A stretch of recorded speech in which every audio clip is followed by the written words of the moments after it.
बाहर वाली बुआ का दुखड़ा सुनना मेरी दिनचर्या में शामिल था। रोज दोपहर में वे भनभनाती हुई चली आती और रोना लेकर बैठ जाती। क्या बताऊं सुधा, बेटों को पाल पोस कर कितने जतन से बड़ा करो और बहुएं उन्हें ऐसे छीन ले जाती हैं जैसे सब उन्हीं का हो। अरे हम तो जैसे कुछ हैं ही नहीं। आपने तो जैसे कभी किसी को पला पलाया छीना ही नहीं है। क्यों बुआ? मेरे पति ने अकारण ही हस्तक्षेप कर दिया। आपकी तीनों बेटियां भी तो किन्हीं के पले पलाए छीन कर बैठी हैं। मैंने आंखें तरेर कर पति को मना करना चाहा, मगर अखबार एक तरफ फेंक वे बोलते ही चले गए। मेरी माँ भी कहती है, शादी के बाद मैं सुधा का ही होकर रह गया हूँ। अब तुम ही बताओ मैं क्या करूँ? समझ में नहीं आता। जब बहुओं से इतनी ही जलन होती है तो उन्हें तामझाम के साथ घर लाने की क्या जरूरत होती है? बेटे की शादी करने से पहले हर माँ को यह अच्छी तरह समझ लेना चाहिए कि अब उसे बेटा किसी और को सौंपना है, जैसे लड़की के माँ बाप सोच लेते हैं। एक नया घर बनता है बुआ, लड़के पर जिम्मेदारी पड़ती है, वह भी कई रिश्तों में बन जाता है। ऐसे में माँ का ये सोचना कि वह अभी भी दुधमुहा बच्चा बन उसका पल्लू थामे राजा बेटा ही बना रहे तो यह उसके प्रति अन्याय होगा। न सुधीर, माँ का पल्लू क्यों पकड़े बेचारा राजा बेटा, वह हूर जो मिल गई है पल्लू देने को। बुआ ने हाथ झटक दिया। मैं विषय उलझाना नहीं चाहती थी पर लाख इशारों के बाद भी पति मान नहीं रहे थे।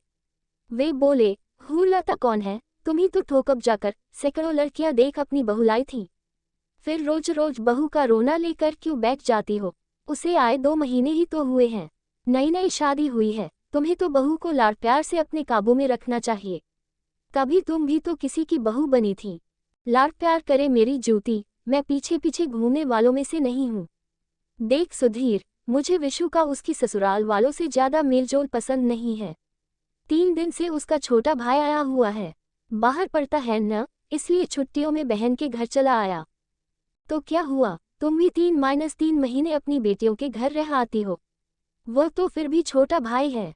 वह मैं तो इलाज कराने ही सही, पर दामाद ने भरपूर सेवा की। तुम स्वयं ही तो सुनाती रही हो। क्या तुम्हारा दामाद किसी का पला पलाया बेटा नहीं है? तब तो तुम्हारी समधिन भी तुम्हारी तरह ही चीखती चिल्लाती होगी। सुधीर, बुआ का चेहरा फक पड़ गया। उनका चेहरा देख मुझे घबराहट होने लगी। मैं कभी बुआ की बातों को काटती नहीं थी, हमेशा यही सोचती क्यों बुजुर्ग औरत का मन दुखाऊं। 2 घड़ी मन हल्का करके भला वे मेरा क्या ले जाती हैं।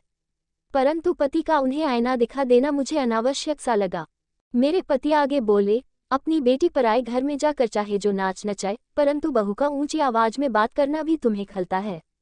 अच्छा बुआ, घर में सुख शांति रखने का एक गुरु मंत्र लोगी मुझसे, बोलो। बुआ कुछ न बोली, गुस्से से इन्हें घूरती रही। पति बातें करते रहे, परंतु बुआ चली गई। मुझे अच्छा नहीं लगा, मगर प्रत्यक्ष में मैं मौन ही रही। समय ने अतीत को पीछे धकेल दिया था, परंतु एक घाव सदा मेरे मानसपतल पर हरा रहा। चाहती तो पति को फटकार कर बुआ के अपमान पर नाराजगी प्रकट कर सकती थी, मगर ऐसा किया नहीं। शायद मैं भी बुआ को आईना दिखाना चाहती थी। यही बुआ थी जिन्होंने कभी सासुमां का पैर इस घर में जमने नहीं दिया था। मुझे अपनी सास निरीह गाय सी लगी थी। पता नहीं क्यों सासुमां ने मुझे कभी अपना नहीं समझा था।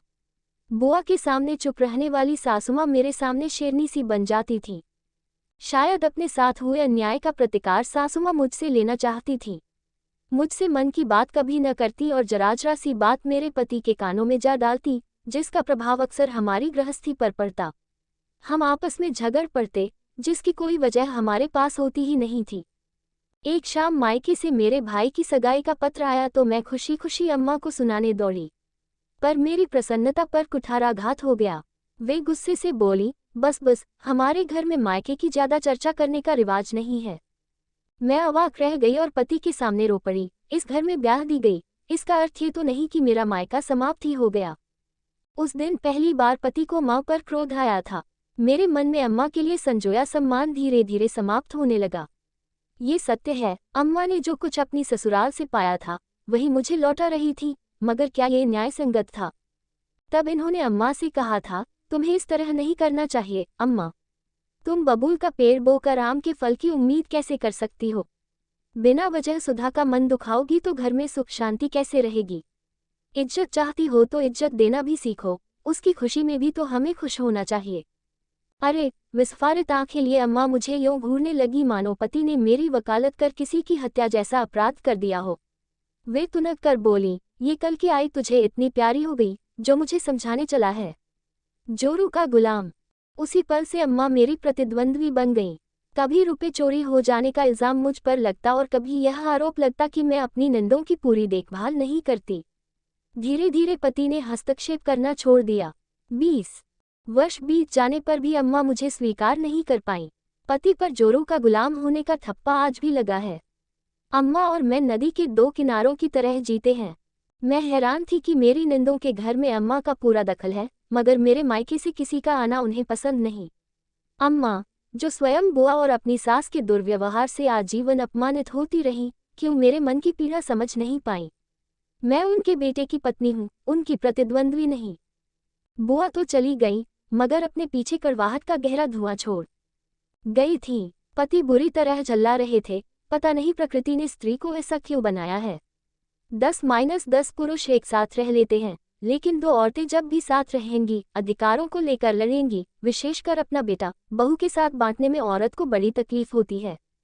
हर घर में तो ऐसा नहीं होता, मैंने उन्हें टोका। हाँ, सच कहती हो। 10% घर ऐसे होंगे जहाँ सास बहू में तालमेल होता होगा, वरना 90% तो ऐसे ही हैं जिनमें अमन चैन नहीं है।